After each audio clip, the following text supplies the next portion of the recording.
In the world full of podcasts, he's the undisputed heavyweight champion of hot takes, an Auburn sports homer, master of the book, and message board legend. Get your buttons buttoned and your hats flattened because the Top Button Podcast is about to kick off. And you don't want to miss your courtside seat. Now, here's your host, Charlie Five. Yes, sir. We're back. It's another episode of the Top Button Podcast live edition. I got my man Daryl Dapprich in here with me tonight, and we are going to break down the beginning of this first 3-game stretch. We're going to talk about that, but guess what? It's time for real football. The SEC schedule for Auburn kicks off this coming up weekend as they take on Oklahoma, and it's a gauntlet. It's not going to be it's probably the toughest stretch of 3 games that you have anywhere on the schedule. We're going to break all that down here in just a second, but before we do that, let's give a quick shout out to the rowback.com. Use coupon code BARN20 to take 20% off your order. Auburn licensed apparel. I got some on the way. You'll see my blue hoodie on tonight with the Sailor Albee. I got a gray one coming that's got the same little logo on it. So really fired up about that. And you can save big just like I did. Check that coupon code out and get tailgate ready. It's rowback.com. Dap, my man, 3 games down. Okay, 3 games down. That's 1/4 of the season. If I did my fractions right, I think 3 out of 12 is 1/4. But you're about to hit the toughest 3-game stretch that I think there will be anywhere on the schedule. Am I over-exaggerating there? I think it's going to be a tough one. I want to look back a little bit, okay? And we can go from an offensive perspective and then a defensive perspective, but so far from what we've seen from the offense, how do you feel first 3 games and then kind of moving into the next 3 games? Well, it's funny you started off with this whole narrative about it being a quarter of the season through, because that's the first thing I thought of this morning when I was thinking about what we were going to talk about. I was like, my gosh, we're already a fourth through the season. And so you do this kind of in quadrants. You take 3 games, you take, okay, this is a fourth of the season, win this part, then win the next. I think that Auburn playing Baylor to open the season and not starting the game with starting the season with an FCS opponent and then playing, the Ball State and playing South Alabama puts them in better position to get into this stretch. I feel a lot more comfortable going into this gauntlet that we're about to go through because Auburn's got on the road and beat a good football team that was a Power 4 team. So that's one reason why I feel better about the offense. I've seen it perform and execute against a team on the road that's 2-1 and beat a team that was in the college football playoff last year. Tell me, Dap, if you think I'm crazy on this. Okay. And I'm with you. I'm with you. To me, I go back to the Baylor game, and it was a scenario where you found a weakness, you exploited the weakness, and you dominated them on the offensive side of the ball. Like you went up and down the field at will. And that's what gives me a little bit of confidence going into, Oklahoma. You're not going to be necessarily working on anything in particular anymore. It's not like we're going to try to really develop the deep passing game and force that. We're not going to do this. We're not going to do that. I think they're going to put a game plan together, see what they're getting, and then take advantage of that. And I think that's the biggest takeaway that I have. It has felt like the last 2 games. I think when I talked to Tyler Siskey, he said he felt like the Baylor game, there was only like maybe 1 or 2 true drop back passes. And the rest was RPO. And then it hasn't felt that way the last 2 games. It felt like we're working on a few more things. Not quite dress rehearsals, more like glorified scrimmages. Am I way off there? Like, did you kind of see the same thing over these last 2 games? Absolutely. You're 100% on. First of all, I see balance. I see doing whatever you need to do in a particular offensive game plan to win that game. So one thing Auburn has done really, really well this year is adjusted. They have worked on some things and they have tried some different things. And I think dress rehearsal is a great way to put it. Hugh Freeze against Baylor went away from his natural DNA and inclination to keep throwing it because he knew if he kept running it, he'd win. I feel better about the offense this year than last year after these first 3 games because I think there's balance. There's more than one way to beat you offensively, and they will choose the method as to which they prefer depending on what the defense gives them. If Auburn was one-dimensional, and I don't care if they had the most proficient passing game in the country after 3 games and was putting up 500 yards in the air, but really wasn't running it effectively or wasn't trying to run it, I would be worried that a defense that was set up to stop you through the air and make you one-dimensional, you couldn't adjust or adapt. Yep. I like the balance, and I like Hugh Freeze not forcing his DNA, so to speak, or what it is that he does that he feels most comfortable with. Look, I feel this confident. If Venables, who's a defensive-minded coach, whoever their defensive coordinator is, decides to go too high safety against Auburn, I feel comfortable enough that Auburn will be able to run the football. And that's what makes me feel better about this offense going into this stretch. Zach, you're just jumping in, but we have a quick super chat from Donovan. I think this is going to be the toughest game of the season. Definitely so far. As far as the rest of the season, it could be. It is kind of a weird matchup. But, Zach, we were just talking about the first 3 games on offense, what we've seen so far, and then how we feel about carrying that into the Oklahoma game, if you want to make a quick little comment. Yeah, I mean, I think Oklahoma's so different than any team that we faced so far. I'm sure y'all already said something similar to that. Oklahoma is far better than Baylor, especially defensively. And then offensively, I mean, I think Baylor's good offensively, just they present totally different obstacles that you have to defend. So I don't know if really anything Daryl and I talked about this a little bit after South Alabama, when like a lot of Auburn fans are frustrated. Like, I don't think anything you can look at in specific games from like a team point of view and say like, this happened, so this is what we'll see on Saturday. Like, I just don't think that's how that works. That's a really good point. There's so many people that are saying things like, if we do this next weekend, there's no chance we win. And I think that's just a really faulty way of looking at the way that game played out on Saturday, because it's a different team. It's a different game plan. It's a different sense of urgency. There's a lot more on the line, a lot more intensity. So again, I just don't know if that's the best way to look at things. Let's talk about Jackson Arnold. Okay. You've seen him 3 games so far. Do you feel like Jackson Arnold gives you the ability to compete against these next 3 teams? Do you feel like you got a shot with Jackson? And then if not, or if so, what are some things that stand out, and what are some things he could work on? Well, I think the first thing that I really admire or feel comfortable about as far as giving Auburn a really good chance is how he's taking care of the football. Do you realize that at this point last year in the season, Auburn was a -7 in turnover margin, and they're a +2 right now? If you don't think that 9 net, look at that algebra that I'm throwing out here. That's because at 56 I had to go back and take calculus. But that 9 net that we've gained in the turnover margin is huge. And I mean, I'm not trying to dance on somebody. I mean, we know where a lot of that was coming from. Sure, the running backs fumbled the ball early, but there were some decisions from interception. So he takes care of the ball. I think Peyton Thorne ran effectively for Auburn last year out of necessity, but I don't think he did out of design. And there's the key. When you're able to run it because you want to and draw it up, not because, oh my gosh, there's nothing else left, I've got to improvise, that's big. And that's why I like him. And then the third option is I think he's more accurate thrower of the football. So, yes, Auburn's in a lot better position with 11 taking the snaps for those 3 reasons. Zach, you feel the same? Yeah, no, I think Daryl nailed that.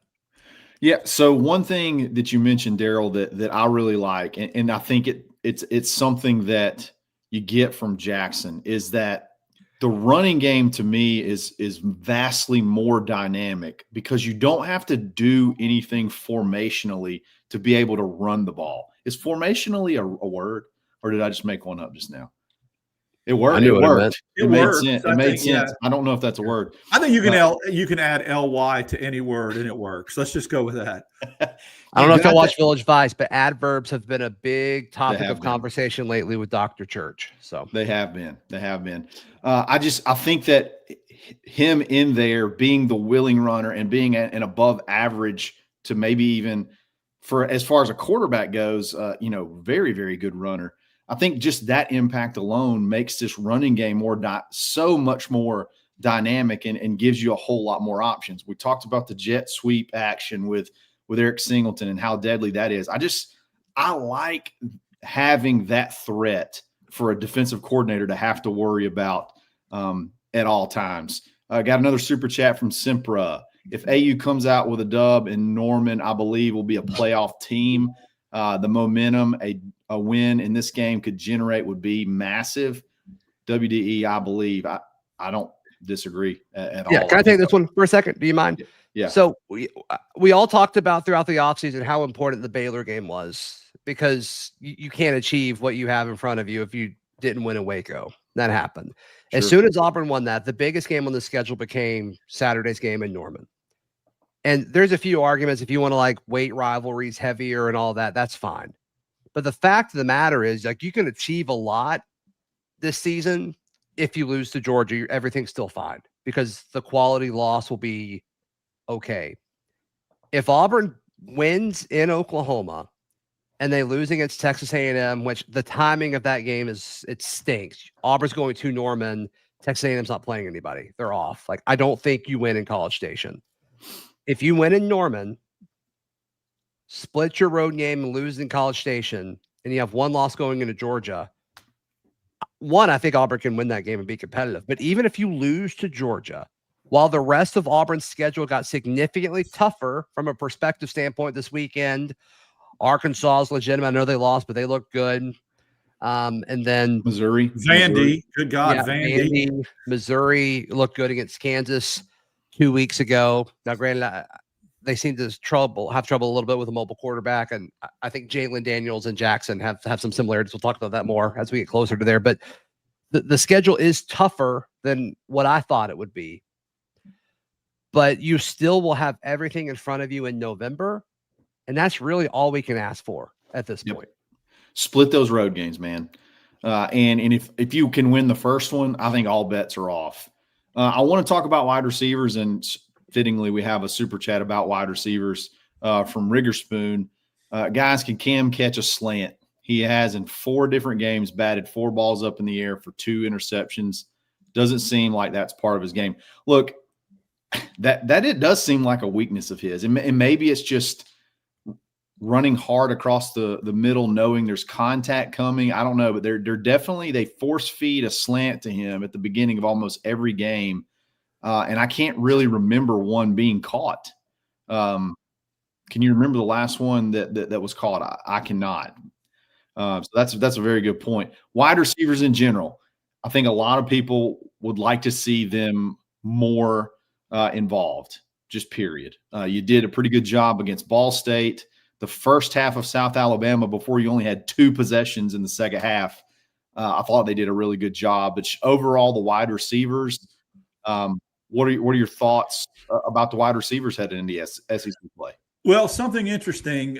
We had a commenter mention this, and that very astute that I saw this yesterday too. Venables likes to take away the deep side, the deep part of the field, and he likes to take away the boundaries. Where you may be able to, if you're patient, get some yardage is in the middle. Those sit-down zone passes. What did Auburn start doing last week that we haven't seen them do all year? Throw to Singleton in the middle of the field.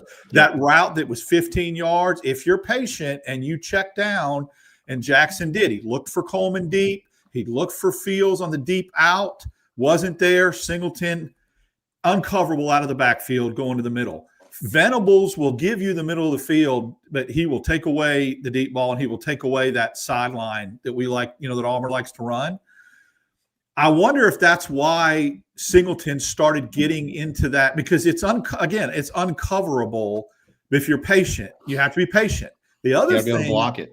The other thing about that is if you've got two high safeties and you've got corners taking away the boundaries, that should leave the middle of the field for Jackson as well on things like quarterback draws, leaving the pocket. So I think it's there if you're patient and you know exactly what the defense is going to give you. I just think that there's a little bit of a sneak preview that we saw Saturday against South Alabama with maybe, hey, the middle of the field's in play here. Zach, anything to add to that from the wide receiver perspective? Yeah, I'll twist it a little bit as far as how they've been targeted in the offense. I do think how target disparity has happened so far is has been a little interesting. So Eric Singleton and Cam Coleman both lead the way with 15 targets so far this year. I would say that Eric Singleton's targets have been a higher quality target than what Cam Coleman has had so far. Eric is catching passes 86.7% of the time. Cam Coleman just 66.7, so 2/3 of the time. And some of those are those slants that you guys mentioned to Cam. I feel like that's been at least one a game. I think that's fair to say. So if you take those out, it gets that average gets closer. And then next up is Horatio Fields with 11 targets. He's caught 10 of his 11 targets. People laughed at me too. They did, Zach. Remember in the chat, they laughed and said, I said, he's going to be your third best receiver. I saw him catch it. You've been all over it. You've been all over it. Now, he Malcolm, had that Malcolm will. It's just an age thing. I think the experience of Fields, and I mean, people forget he played power for football last year and was very productive. It's the only thing is Simmons just needs more targets, and he's more probably explosive. He can hit that home run ball. Yeah, and Malcolm's on pace to be right up there with him. He's only played 2 games, right? And he's had 7 targets. So, I mean, he's right up there. But I do want Malcolm's targets to be different than the other two. I want his to be a lot closer to the line of scrimmage. I want him to be catching and run. I know he had that great seam in the Baylor game, but I want Malcolm to get the ball behind the line of scrimmage, especially if they load the box and they're saying, hey, Jackson, hey, Jamari. I just combined Damari and Jeremiah into some incredible back named Jamari. It's a super back. He's a hybrid back. Yes. Yeah, that's awesome. Our secret weapon as we combine the two. He's Jeremiah Cobb, but can pass block. He's really, really good. But I think that was a super niche joke that I think only the people here would appreciate. But then after that, like there is a big drop off. Like Preston Howard also has 7 targets. 4 of them were this past game. And that was really bad. Like that probably shouldn't happen again. And then after that, it's a big drop off. Perry has 3. Sam Turner has 2. Bryce Kane has 2. Cobb has 2. Frazier has 2. And everybody else has 1. Yeah. So I am curious to see like what that ratio of targets continues to be moving forward. Sure. Got a super chat, NH3425, one of the regulars. Wild stat, Auburn had 6 rushing TDs in the first 3 games last year. Auburn has 10 rushing TDs already. I think Hugh's been pretty vanilla on offense and defense. Now it's go big or go home. First one to 30 wins, AU 35, OU 28. I'll tell you what, if you give me 35 points for Auburn right now, Auburn wins. Oh, if you give me 27 for Auburn, I'm taking that. I'm taking that in the heart. I think I take that too. The over-under is really low for this 49. game. That seems low to me. I agree. Yeah, that seems very low to me. I think that they must think that, you know, obviously this game is going to be in the 20s. They're giving Oklahoma's defense, I think, a lot of credit there with them being, a 4.5-point favorite. So I think it's style of offense. I think it's how long these drives last. I think that matters. That does matter. You talk about the point total, I'd take 28 minutes worth of time of possession right now too. Now Auburn had 7 meaningful possessions on offense Saturday. 1 was the victory formation. But if you score 30 points on 7 possessions and you're the victory formation. Yeah, I hear you. That's 29 minutes of that's what's going to take, I think, to again, it's going to be interesting. Does Venables load the box as well as play too high? I mean, there's just a lot of different things because you can't take everything away. And does he know Arnold's deficiencies well enough to orchestrate his defense against that? Does Arnold know the deficiencies on defense enough for Auburn to expose that. What a chess game. I mean, that's the thing. There people that want to talk about advantages, it evens out on both sides. How many times we're going to hear about that Jackson played at Oklahoma last year? Oh, my gosh. Yeah. Let's get the over-under on that. But we should. Yeah, we should. What a cool story. And like, we're so early into this this transfer portal era. This is going to be normal at some point. But this is one of the first big ones where a big time recruit's returning home. We've had other kind of, smaller storylines, but this is a big one. It's very former big. 5-star quarterback going up against the team that believed in him originally, and he's kind of been replaced by a Heisman front runner. I mean, what an opportunity for Jackson. I mean, forget milkshakes for Jackson, opportunity for Jackson this weekend. You can change the narrative around you forever. You can change the narrative around the guy who replaced you forever. And you can change the narrative around the new program that you chose to leave for the foreseeable future with a win on Saturday. It's a big deal. And part of that, one of the big reasons why it is a big deal is because of that storyline. 100%. You just hope that he can keep the emotions in check. He seems like a pretty cool kid, like a pretty level-headed guy. So hopefully he doesn't get too high, and he can kind of be level-headed as we go into that game. It's going to be big. We're going to talk about defense really quick in just a second. But I want to ask you this, and it's to that super chat that talked about the rushing TDs. Would you have ever believed that would be the case through the first 3 games going into the season? No. It seems like the running game is very, very potent. I think the passing game can be too, but like, if all else fails, it really does feel like you can kind of run the ball in a lot of different directions, seemingly at will. You're always going to have – we talked so much, remember, Zach, in the preseason about this offensive line and how Auburn finally had a cohesive offensive line. It was experienced and was coming back. I know it's very difficult in this day and age of college football to have an offensive line that's elite at both things, pass blocking and run blocking. Mm-hmm.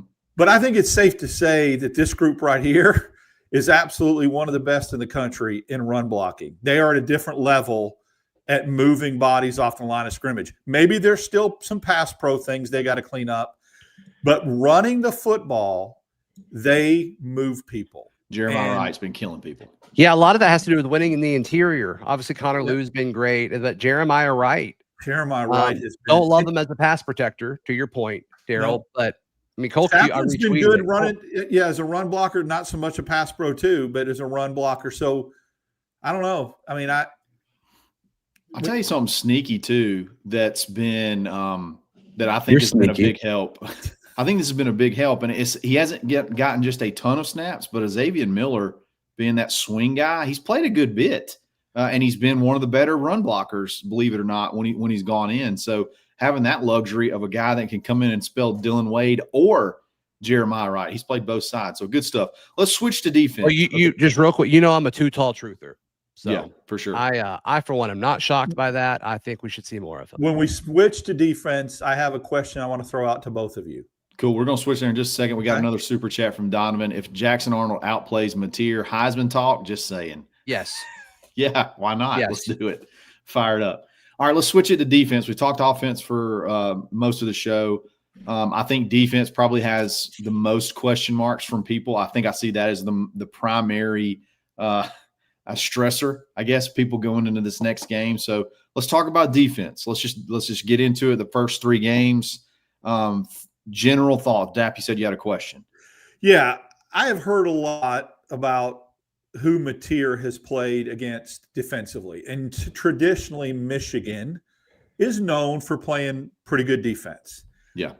But if you guys had a look at athleticism, team speed on defense, and overall just a more, let's say, talented defense, would you say it was Michigan or would you say Auburn had that advantage? I wouldn't feel comfortable answering that question yet. I mean, if I had to answer just gut, I would say Michigan.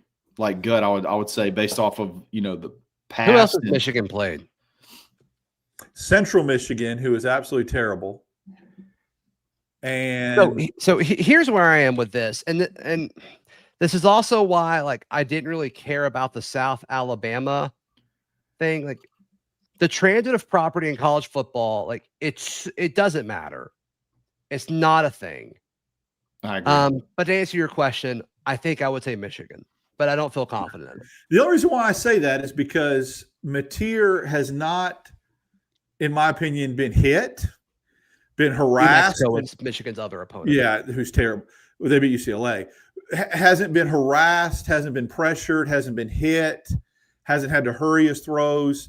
Michigan's good defensively, but Michigan's good defensively stopping the run, big-bodied linebackers, that kind of thing. They're very physical. I don't know about their team speed on the edges, and that might be where Auburn has a little bit of advantage when you talk about defense with Mateer seeing something that he hasn't seen before. Yeah, they only had 1 sack, which I know that doesn't count. I can't see pressures and things like that, but Michigan only had 1 sack. Who's this against? What game? Michigan and Oklahoma, I guess, is what we're talking about. I'll pull up the pressures. Give me a moment. Y'all keep talking. I get where you're coming from. I don't think they've seen a defense like Auburn's from a defensive front perspective. I think Auburn can get after Mateer a lot better than he's been attacked through the first 3 games. So definitely there. I want to ask y'all this, and I posed this question on the live on Saturday, but it's pretty clear secondary is the area where everybody's sort of throwing up red flags, like we got issues back there. I want to ask this question: is it talent or is it schematic? Or is it something else? I can't quite figure out what it is, but we're getting beat in areas. We seem like there's miscommunications in others. I can't quite put my finger on what has been the big thing that's kind of let them be able to give up big plays through the air. What are your thoughts there? I'm going to let Zach go on this one. It's scheme. Yeah. It's scheme. Not by what Durkin is called, but by execution of it.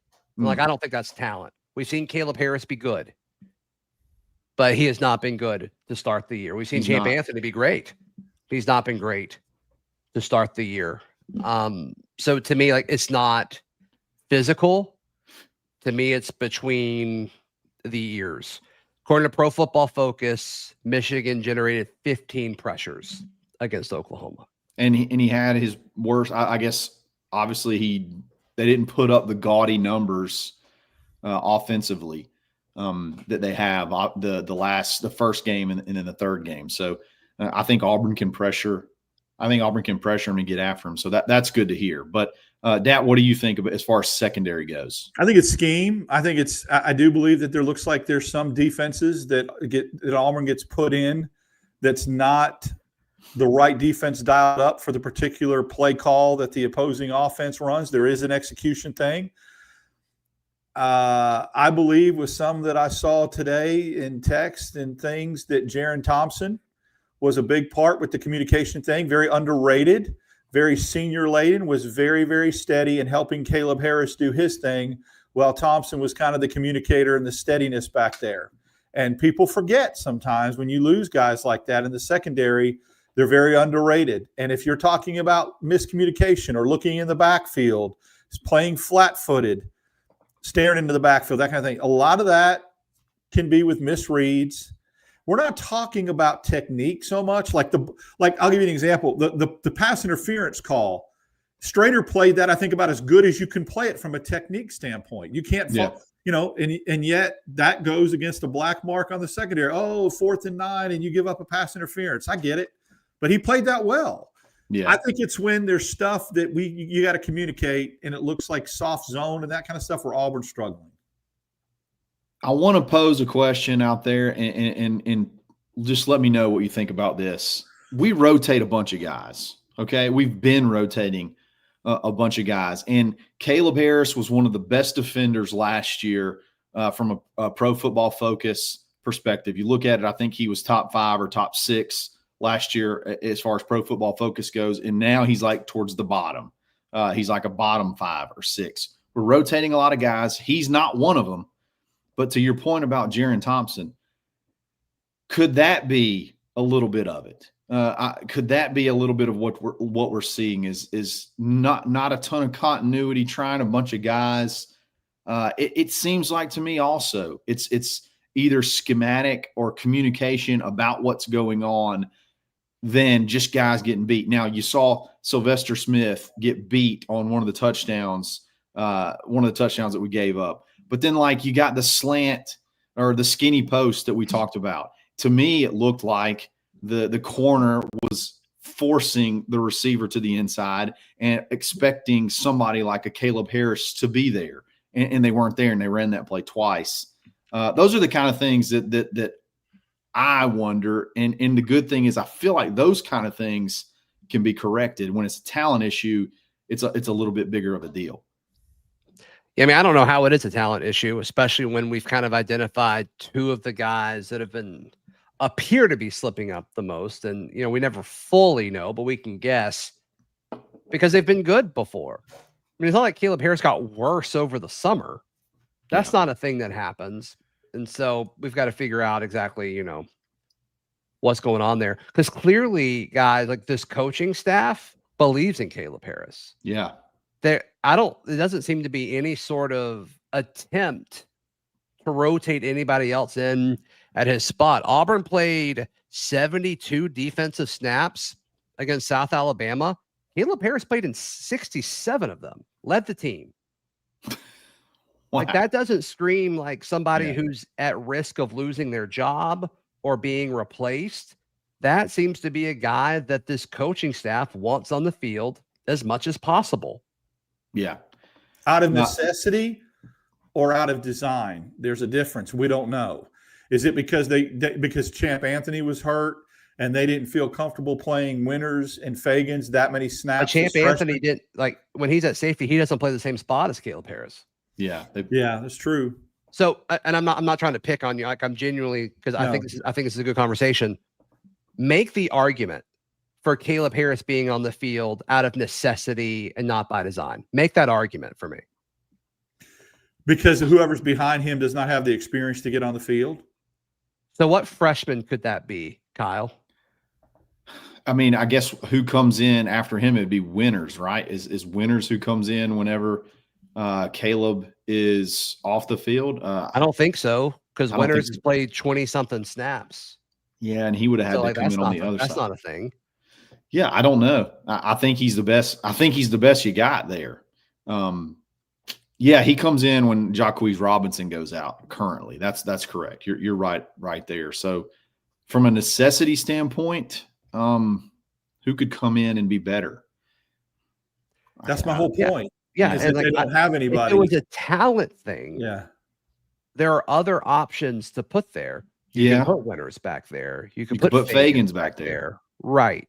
And you can mix, like, it would have been a prime opportunity to mix and match if you wanted to put Sylvester back there and maybe see if other guys could play or whatever that might be, with or without Champ Anthony. But the fact that they put him on the field more than any other defensive player, I think says everything we need to know about how this coaching staff values him, feels about Caleb Harris. Yep. You just it's one of those things maybe where it's like you keep putting a hitter out there, hoping he'll get out of his slump because he can or shoot through it. When that's exactly right. You guys are nailed. He's the 300 hitter. Whatever. He's the 300 hitter last year that's hitting 215 right now, and you keep putting him in the lineup because you think he's finally going to hit his way out of the slump. Yeah, I think you're all over that one.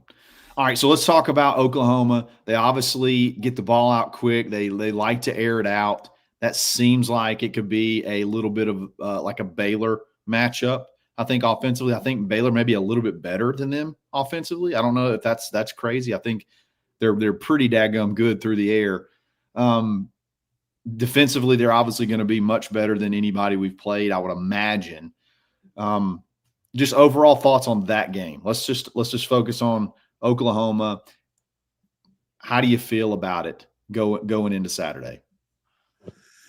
Well, I think that this game at this point in the season is probably, like everyone is saying, it looks a little bit more daunting to me than it did when I looked at it at the beginning of the year. I think Oklahoma is going to be the best defensive team that Auburn's played. So I think they're going to challenge Auburn offensively. Auburn may not score as easily as they have the first 3 games. And then what is Mateer going to do? So I think it's a tough matchup. I do believe Auburn has an opportunity to make them one-dimensional. Ott hasn't done anything from a running back perspective what they got from Cal.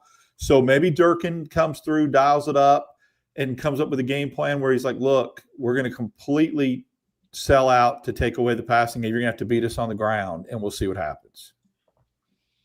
Zach, how do you feel? Not great. Fair enough. Not great. Fair I mean, enough. it's all about matchups, right? And I think I think it's going to be a lot on Auburn's corners. I think it's going to be a lot on Auburn's safeties, and I think John Mateer is proving that he is one of the better quarterbacks, one of the hotter quarterbacks right now in college football. I think the game plan is going to be fine, but when it comes down to like a clutch opportunity, do you trust Jackson Arnold on the road more than you trust John Mateer at home right now? And that's how I'm answering the question, and that's how I'm picking this game. Yeah, I think that's totally fair. I would say matchups matter. This is not the best matchup through what we've seen from the first 3 games. I totally agree. Just anybody that can put the ball in the air against this defense right now can be successful, and then they're obviously going to be the best defense that we've played. But on the flip side, I think we're going to be one of the best offenses and defenses that they've faced as well. So it's going to be interesting, and I'm looking forward to it. I think it's going to be a war. I think it's going to be a really good game, and I kind of feel like it goes over. I don't see. It feels like it's going to be one of those like 35-30 type games. I could be 27-17. That's your prediction? We only score 17 points? I'll take the over on that for sure. All right. So we'll see what happens. Guys, thank you all for joining. Appreciate everybody in the chat. A lot of fun. We'll be back again soon. It's another episode of the Top Button Podcast. Stay buttoned. Thanks for listening, and drive home safely.